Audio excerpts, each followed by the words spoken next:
Hello, welcome to Statify India. आज का ये पॉडकास्ट काफ़ी स्पेशल होने वाला है क्योंकि ये इंडिया की एक काफ़ी मिस्टीरियस प्लेस के बारे में, एक लोकेशन के बारे में। एक्चुअली ये लोकेशन अपने आप में एक मिस्ट्री है। इसको हम इंडियन तो नहीं कह सकते, ये मल्टीपल कंट्रीज़ में बिलोंग करती है। इसका नाम है हिमालयास। तो आज हम यहाँ पे हिमालयास के बारे में, कुछ ऐसी चीज़ों के बारे में डिस्कस करेंगे जो कि शायद से आपको नहीं पता होगी। हिमालयाज अपने आप में काफ़ी मिस्टीरियस प्लेस है। यहाँ पे कुछ ऐसी चीज़ें हुई है जो कि शायद से किसी को पता भी नहीं है, और कुछ ऐसी चीज़ें यहाँ पे एग्जिस्ट करती हैं जिसके बारे में आज भी साइंटिस्ट लोग ढूंढ रहे हैं। आज हम ये पॉडकास्ट से आपको कुछ ऐसी इन्फॉर्मेशंस देंगे इसके बारे में जो कि आपने अपने लाइफ में शायद से ही सुना होगा। मैं यश पटेल आपका स्वागत करता हूँ एक और नए नोवेल सीरीज़ के एपिसोड में। हमारा हर बार मोटिव यही रहता है कि आपको रेयर इन्फॉर्मेशंस दी जाए जिसका नॉलेज आपको शायद से एज अ नॉर्मल इंडियन होना चाहिए। हिमालयाज एक ऐसा प्लेस है जो कि काफ़ी वाइड है, ओपन एरिया है, और यहाँ पे कुछ केव्स हैं, कुछ ऐसे ओपन प्लेसेस भी है, कुछ हिडन प्लेसेस भी है, और बहुत सारे हिंदू कल्चर से लेके जुड़े हुए प्लेसेस भी हैं। ऑल्सो ये प्लेस इसलिए भी खास है क्योंकि यहाँ पे हिंदू कल्चर के आइडल्स वगैरह तो आपको मिलेंगी, उसके साथ साथ यहाँ पे कुछ कुछ जगह पे आपको बुद्धिज़्म के टेम्पल्स वगैरह भी मिल जाएंगे। बात करते हैं इसकी जियोमेट्री की, तो ये काफ़ी एक वाइड एरिया है जो कि थोड़ा बहुत इंडिया में पड़ता है, मेजर पार्ट इसका चाइना में पड़ता है, कुछ पार्ट तिब्बत वगैरह में भी पड़ता है, नेपाल वगैरह में। और काफ़ी बड़ी एक चेन है हिमालयस, और इनकी अपनी हिस्ट्री तो काफ़ी इंटरेस्टिंग है ही, किस तरह से ये बने थे वगैरह वगैरह। लेकिन आज हम यहाँ पे कुछ ऐसे इंटरेस्टिंग फैक्ट्स के बारे में बात करेंगे, कुछ ऐसी मिस्ट्रीज के बारे में बात करेंगे, और शायद से हम कुछ माइथोलॉजीज के बारे में भी बात करेंगे। नेक्स्ट 15 मिनट्स आपको काफ़ी ज़्यादा एक इंटरेस्टिंग जर्नी पे ले जाने वाला है, तो जुड़े रहे हमारे पॉडकास्ट के साथ। यति एक ऐसा वर्ड जो कि हिमालयन लोकल्स काफ़ी ज़्यादा फ्रीक्वेंटली यूज़ करते हैं। इवन कुछ फॉरेनर साइंटिस्ट या फिर कुछ ट्रैवलर्स ले लो जो कि हाइकिंग में इंटरेस्ट रखते हैं, उनके मुंह से भी ये वर्ड सुनना काफ़ी ज़्यादा नॉर्मल है। हिमालय एक ऐसी जगह है जहाँ पे खुद का एक वियर्ड सा फॉरेस्ट भी एग्जिस्ट करता है। उस फॉरेस्ट के अंदर कुछ अननोन एनिमल्स भी एग्जिस्ट करते हैं। यति उनमें से एक है। यति को काफ़ी ज़्यादा बार देखा गया है। कुछ लोकल्स ने उसको देखा है ऐसा क्लेम करते हैं, लेकिन काफ़ी ज़्यादा कम प्रूफ्स हैं जो कि प्रूव करे कि यति एक्चुअली एग्जिस्ट करता है। लेकिन कुछ ऐसे एविडेंस भी एग्जिस्ट करते हैं जो कि इस चीज़ को प्रूव कर सके कि यति यही जगह पे रहते हैं। यति के बारे में थोड़ा सा अगर मैं आपको डिस्क्रिप्शन दूँ, किस तरह से वो दिखते हैं उसके बारे में। वो काफ़ी बड़े एप्स, मतलब कि मंकी काइंड ऑफ क्रीचर होते हैं, और ब्राउन कलर, ग्रे कलर, और मे बी वाइट कलर्स में भी उनके हेयर्स आपको दिखते हैं। और ऑफ कोर्स उनके पूरे के पूरे बॉडी पे हेयर होते हैं, तो मेजरली उनका कलर भी आपको यही दिखेगा दूर से। काफ़ी शार्प टीथ होते हैं ऐसा माना जाता है, और काफ़ी बड़े उनके पैर का साइज होता है। ये बेसिक डिस्क्रिप्शन है जो कि आप सिर्फ फुटप्रिंट्स वगैरह से देख सकते हो। प्रिडिक्ट कर सकते हो मे बी। एंड कुछ लोगों ने जितना भी इंफॉर्मेशन प्रोवाइड किया उसके आधार पे ये सारी चीज़ें मैंने आपको डिस्क्राइब की। इवन इंडियन आर्मी ने भी ये चीज़ को एक्चुअली में देखा है कि किस तरह से काफ़ी बड़ा जंबो साइज फुटप्रिंट उनको मिला था हिमालयास के अंदर। इंडियन आर्मी ऑफ कोर्स उस एरिया में काफ़ी ज़्यादा फ्रीक्वेंटली जाती है क्योंकि वो एक इंडियन चाइना बॉर्डर है और उधर काफ़ी ज़्यादा पहरा दिया जाता है इंडियन आर्मी के द्वारा। एक स्टोरी के अनुसार शेरपा की कुछ कम्युनिटी थी। शेरपा की इस कम्युनिटी को येतीज़ ने परेशान किया था। ये कोई भी फैक्ट नहीं है, ये एक स्टोरी है, पर ऐसा माना जाता है कि ये एक सच है। हम यहाँ पे 100% आपको ये नहीं कह सकते कि ये एक फैक्ट ही है, लेकिन आप इसको एज ए स्टोरी ले सकते हैं। According to this story, Sherpa की एक कम्युनिटी होती है जिनको येतीज़ काफ़ी परेशान करते हैं। तो ये शेरपा की कम्युनिटी, इनको ऐसा लगता है कि ये नॉर्मल एप्स है, मंकीज़ हैं।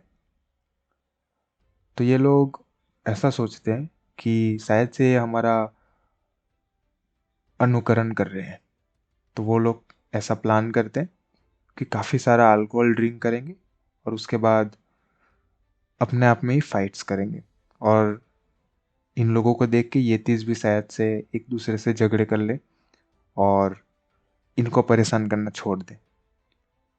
तो ये लोग ये ट्रिक को ट्राई करते हैं, लेकिन ऐसा नहीं होता।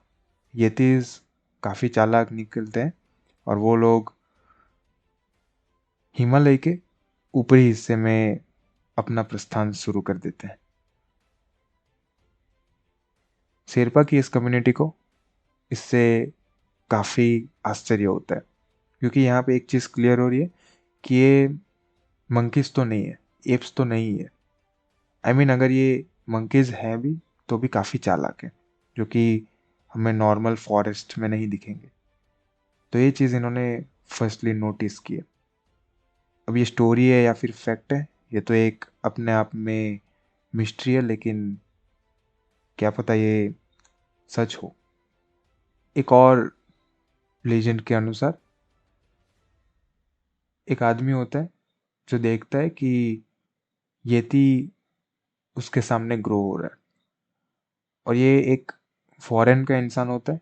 तो इसलिए फॉरेन में एक्चुअली ये लोग येती के नाम से नहीं जानते। फॉरेन में वर्ड यूज़ होता है स्नोमैन, और स्नोमैन एक्चुअली क्लियर नहीं रहेगा। ये लोग थोड़ा सा और डिस्क्राइबली इसको बुलाते हैं एबोमिनेबल स्नोमैन। ये नाम से ये लोग इस पर्टिकुलर येती को पहचानते हैं। फिर जो भी इंसान होता है ये देखता है कि एक येती या फिर एबोनिबल, ये जो भी इंसान होता है ये नोटिस करता है कि ये जो भी चीज़ है येती जैसी, वो इसके सामने ग्रो हो रही है, और ये चीज़ एकदम डायरेक्ट हो रही है। और टाइम के साथ ये चीज़ बड़ी हो रही है, टॉल हो रही है, इसकी हाइट इंक्रीज हो रही है। ये चीज़ देख के इंसान काफ़ी ज़्यादा आश्चर्यचकित हो जाता है और काफ़ी ज़्यादा शॉक में आ जाता है। थोड़ी ही देर के बाद वो अपनी सारी एनर्जी को लूज कर देता है और वो अनकॉन्शियस होकर गिर जाता है। ये एक लेजेंड की स्टोरी है, पर ये भी कहीं ना कहीं सच हो सकती है, ऐसा माना जाता है। स्टोरीज तो काफ़ी सारी हैं। यहाँ पे मैं कुछ ऐसी स्टोरीज के बारे में बता रहा हूँ जो कि शायद से सच हो सकती है। अगर आप ऐसा सोच रहे हैं कि अबोमिनेबल स्नोमैन, ये वर्ड कैसे आ सकता है, येती एक अलग चीज़ है और अबोमिनेबल स्नोमैन एक काफ़ी डिफरेंट वर्ड है। स्नोमैन स्नोमैन और एप्स का क्या ही कनेक्शन होगा।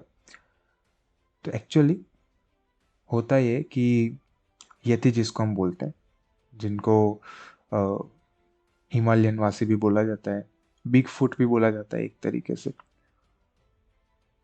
वो वल्नरेबल होता है ब्रिटिश लोगों के साथ। कुछ ब्रिटिश लोग फुटप्रिंट्स को नोट करते हैं। वो देखते हैं कि काफ़ी बड़े फुटप्रिंट्स मिलते हैं जो कि थोड़े से सिमिलर है एप्स के साथ, मंकीज़ के साथ, लेकिन उनकी साइज़ सिमिलर नहीं है। आई मीन वो इनक्रेडिबली बड़ी है। तो एक शेरपा होता है जो कि उनको बताता है कि ये प्रिंट किसके हैं। लेकिन यहाँ पे एक गलती होती है। शेरपा अपनी लैंग्वेज में बताता है मैं तो कांगमी। इसका मतलब होता है मैन बियर स्नोमैन। ये चीज़ एक्चुअली वो कहना चाहता है, लेकिन वो गलती से मैथो का मीनिंग, मतलब कि उसका ट्रांसलेशन वो गलती से फिल्थी समझ लेते हैं, मतलब कि एबोमिनेबल। तो इन दी एंड वो कुछ इस तरह से उसको ट्रांसलेट करते हैं मैथो कांगमी को एबोमिनेबल स्नोमैन। तो ये वर्ड यहाँ से आता है। ये छोटी सी स्टोरी मैंने आपके साथ शेयर की। अब देखा जाए तो यतिस के बारे में इंडियन लोग, अब देखा जाए तो यतिस के बारे में इंडिया में भी काफ़ी सारे इंसिडेंट हो चुके हैं, लेकिन उनके कोई स्ट्रॉन्ग प्रूफ्स नहीं है। काफ़ी सारी लोकल कम्युनिटीज़ ये क्लेम करती है कि कुछ ऐसी चीज़ें एग्जिस्ट करती हैं, लेकिन उस चीज़ को बिलीव करने के लिए जो स्ट्रॉन्ग प्रूफ्स हमें चाहिए वो अवेलेबल नहीं है। जितनी भी स्टोरी मैंने आपको बताई ये काफ़ी ज़्यादा मानी हुई स्टोरीज़ है, जानी पहचानी पॉपुलर स्टोरीज़ है, इसलिए मैंने आपसे ये सारी चीज़ों को शेयर किया है। अब मैं आपको कुछ ऐसी चीज़ें बताऊंगा जो कि शायद से प्रूव कर दे कि यति होते हैं एक्चुअली। देखो मैं यहाँ पे कोई भी स्ट्रॉन्ग प्रूफ नहीं बताने वाला, लेकिन मैं आपको कुछ ऐसे छोटे छोटे प्रूफ्स बताऊंगा जो कि पॉइंट आउट करेंगे क्लियरली कि हाँ ये यति है। और ये कुछ 6-7 पॉइंट सुनने के बाद आप देखोगे कि ये 6-7 छोटे छोटे पॉइंट्स भी एक काफ़ी बड़ी सी चीज़ को पॉइंट आउट कर रहे हैं, काफ़ी इम्पोर्टेंट चीज़ को पॉइंट आउट कर रहे हैं। इन 2014 जेनेटिसिस्ट ब्रायन साइक्स अपनी टीम के साथ हिमालय आते हैं और वो कुछ 30 हेयर सैंपल्स लेते हैं। बाय द वे ये जो भी जेनेटिसिस्ट है वो ऑक्सफोर्ड यूनिवर्सिटी के प्रोफेसर थे, तो आप इस चीज़ को भी डाउट नहीं कर सकते, काफ़ी ज़्यादा जाने माने साइंटिस्ट रह चुके हैं।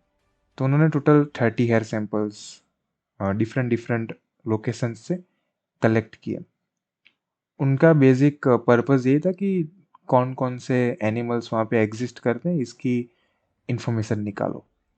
तो वो चीज़ को एनालिसिस करने के लिए उन्होंने डिफरेंट डिफरेंट हेयर सैंपल्स को इकट्ठा किया था।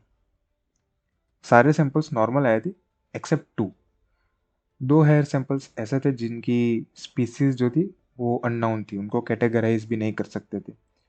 कुछ स्टडी के बाद उनको ऐसा सजेशन मिला कि ये शायद से भी एक पोलर बियर के सैंपल्स हो सकते हैं, जो कि फुल्ली मैच नहीं हो रहे थे लेकिन कुछ कुछ मैच हो रहा था। तो उन्होंने उसको पोलर बियर के सैंपल में ले लिया। तो उन्होंने ऐसा थोड़ा टाइम के लिए बिलीव रख लिया कि ठीक है ये जो भी है ऐसे वो पोलर बियर के हो सकते हैं। कुछ दिनों के बाद उनको पता चलता है कि उनकी रिसर्च में कुछ मिस्टेक है और ये जो भी दो हेयर के सैंपल्स थे वो कम्प्लीटली डिफरेंट है। वो पोलर बियर के भी हो नहीं सकते। आई मीन उनका पूरा का पूरा जीनेटिक सीक्वेंस ही मैच नहीं होता, कम्प्लीटली डिफरेंट है। उनके अकॉर्डिंग ये कोई नया सा एनिमल है जो कि अभी तक उन्होंने कभी भी नहीं देखा, एग्जिस्ट ही नहीं करता था अर्थ पे। तो ये चीज़ भी काफ़ी ज़्यादा वियर्ड थी एट अ टाइम, क्योंकि हिमालय के अंदर कोई अननोन एनिमल का मिलना ऐसे ही पॉसिबल नहीं है। और जैसे कि हमें पता है कि यतीस जो है वो काफ़ी ज़्यादा मैच करते हैं एप्स, मंकीज और काइंडली पोलर बियर भी, काइंड ऑफ वो पोलर बियर से भी थोड़ा बहुत तो मैच करती हैं। तो ये इनकी रिसर्च के बारे में एक फैक्ट है। देखो अभी मैं यहाँ पे सारे के सारे फैक्ट्स शेयर करूँगा। तो देखो अभी मैं जितनी भी चीज़ें डिस्कस कर रहा हूँ वो सारे प्रूफ्स हैं, फैक्ट्स हैं। तो ये चीज़ें आपको एट अ टाइम इतना ज़्यादा अगर अमेज नहीं भी करे तो भी ये चीज़ें एक तरह से देखा जाए तो एक फैक्ट है, मतलब कि ये 100% सच है। एक बुद्धिस्ट मॉन्क थे जिन्होंने ट्रैवल किया था हिमालयाज के अंदर, और वो वहीं पे रहे थे और उन्होंने डीप के उसमें एक्स्ट्रा ऑर्डिनरी मेडिटेशन किया था। उनके ये मेडिटेशन के प्रोसेस के दरमियान ऐसा माना जाता है, और उन्होंने खुद ये चीज़ क्लेम किया कि यतीज़ ने उनको हेल्प किया था, उनको सिक्योरिटी प्रोवाइड की थी। उनको जितनी भी खाने पीने की चीज़ों की नीड थी वो सारी की सारी चीज़ें यतीज़ ने उनको प्रोवाइड की थी।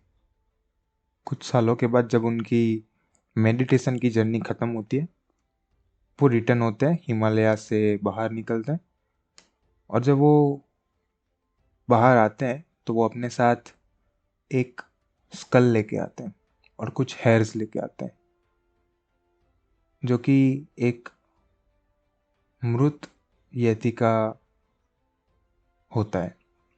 ये चीज़ खुद उन्होंने क्लेम की, और ये सारी चीज़ें आप अभी भी देख सकते हो, क्योंकि उन्होंने एक्चुअली एक बुद्ध टेम्पल बिल्ड किया था इन 1667। ये टेम्पल खुमजंग में आया है, और आप इस प्लेस को विजिट भी कर सकते हैं। One of the most travelled site है, तो काफ़ी ज़्यादा पॉपुलर भी है ये चीज़। और पॉपुलर होने का एक रीज़न ये भी है क्योंकि एक्चुअली यहाँ पे ये काफ़ी इंटरेस्टिंग चीज़ है। श्री एम एक इंडियन स्पिरिचुअल ऑथर है। उन्होंने एक बुक लिखी थी, अ हिमालयन मास्टर। उस बुक में उन्होंने एक चीज़ स्ट्रेंजली लिखी है। अपने एक्सपीरियंस के बारे में उन्होंने एक्चुअली बताया कि जब वो अपने स्पिरिचुअल गुरु के साथ हिमालयन ट्रैवल पे जाते हैं, वो एक्चुअली बीमार पड़ते हैं। वो ट्रैवल के दरमियान ही बीमार पड़ जाते हैं, और काफ़ी अननोन प्लेस पे वो अ, बीमार पड़ते हैं। उनकी हालत काफ़ी ख़राब हो जाती है। तो उनके गुरु ऐसा डिसाइड करते हैं कि एक नाइट के लिए वो सेम अननोन प्लेस पे अपना टेंट लगा के रह लेंगे, क्योंकि उनकी हालत कुछ इतनी ठीक नहीं थी कि वो ट्रैवल कर पाएंगे। तो ऑलरेडी इवनिंग भी हो चुकी थी, तो वो टेंट वहाँ पे लगा के अपने नाइट के लिए प्रिपेयर करते हैं। जब वो टेंट लगा के अंदर बैठे रहते हैं नाइट के टाइम में, कोई एक वेरी बड़ा सा स्ट्रेंज क्रीचर आता है और काफ़ी जल्दी से राइटर के मुंह में कुछ च्युइंगम जैसी चीज़ रख के चला जाता है, और ये चीज़ काफ़ी जल्दी हो जाती है। वो अच्छे से देख भी नहीं पाते वो क्रीचर को। ये चीज़ actually apparently writer forcefully consume कर लेते हैं, पर कुछ ही टाइम के बाद वो ठीक हो जाते हैं, विच इज़ वेरी स्ट्रेंज। सुबह होते हैं वो कम्प्लीटली ठीक हो जाते हैं और काफ़ी हेल्दी भी फील करते हैं। इवन जो भी उनमें टायर्डनेस होनी चाहिए ट्रैवल के टाइम में वो भी चली जाती है, काफ़ी ज़्यादा हेल्दी हो जाते हैं।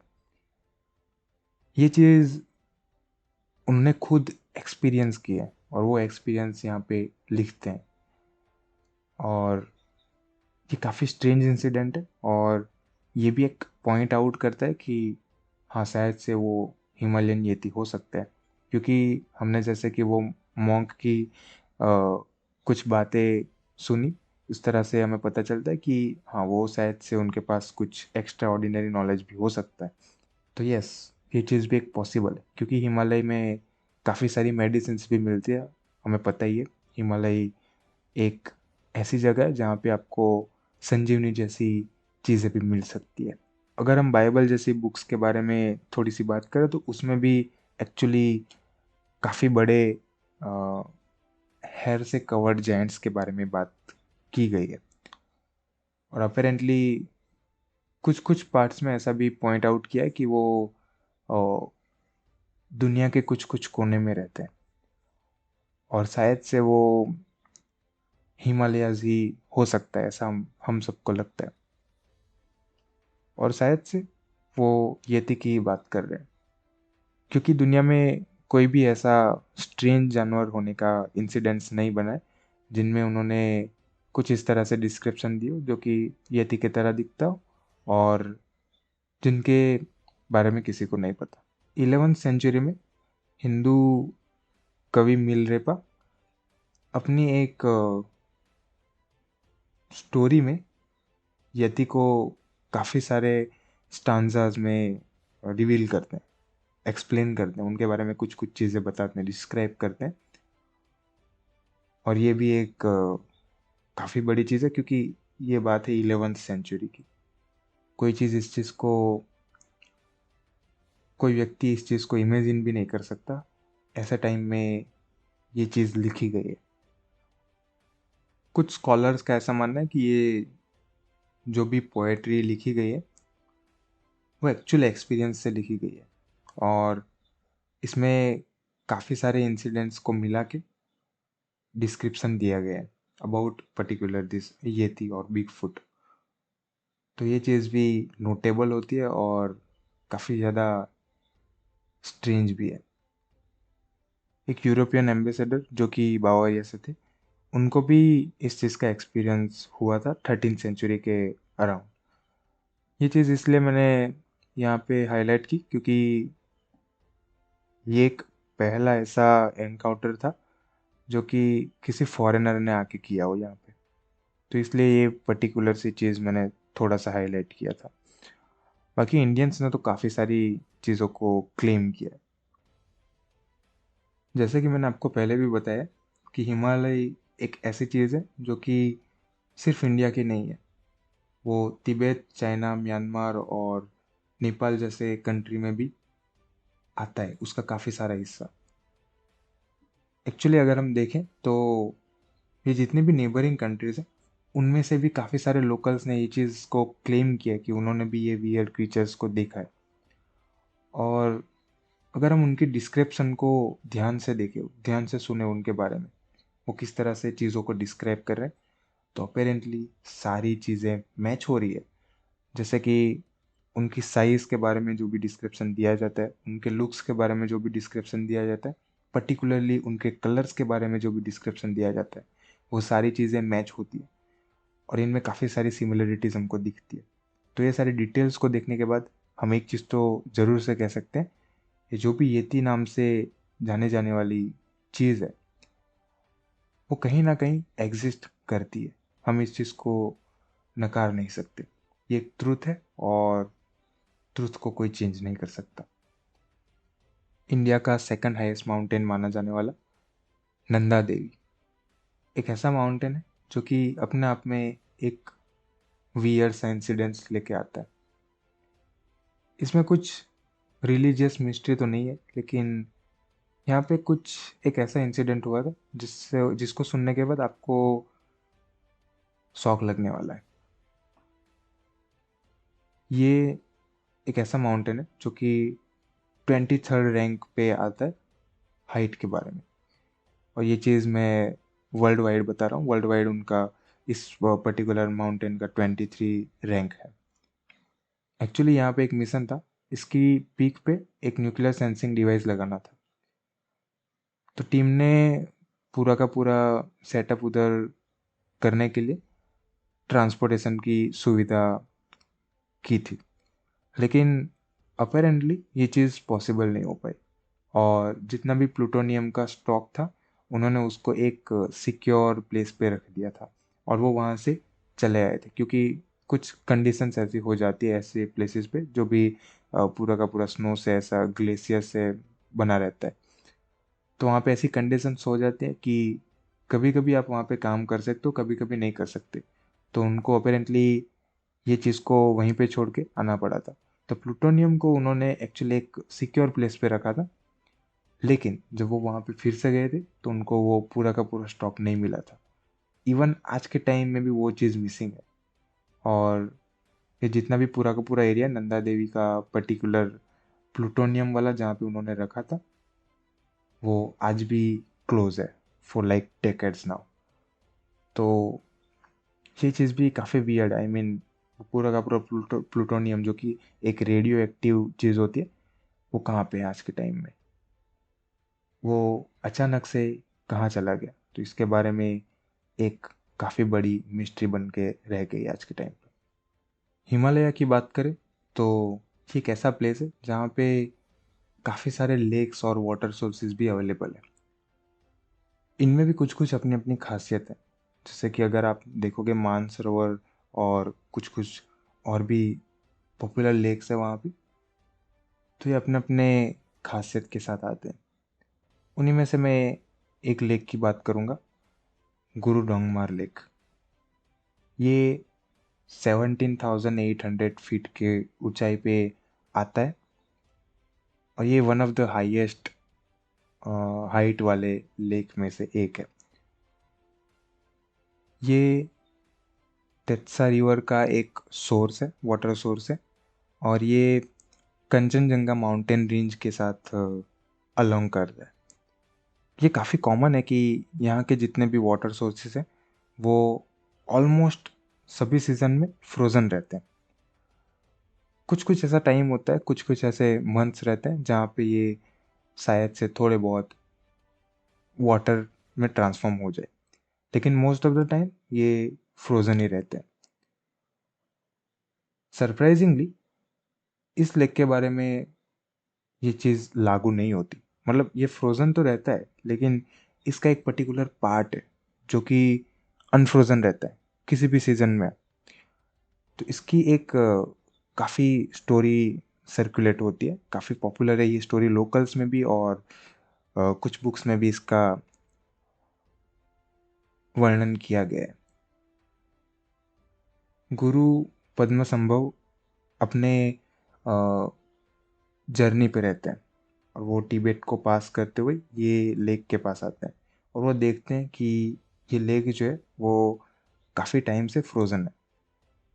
तो वो एक पर्टिकुलर स्पॉट को टच करते हैं और वो उसको ब्लेस करते हैं कि ये जो भी पार्ट है वो सारे सीज़न में 24 आवर अनफ्रोज़न रहेगा। तो तब से लेके आज तक ये पर्टिकुलर पार्ट अनफ्रोज़न है और एक्चुअल में ये एक मेन सोर्स है वहाँ के लोकल्स के लिए पानी पीने के लिए।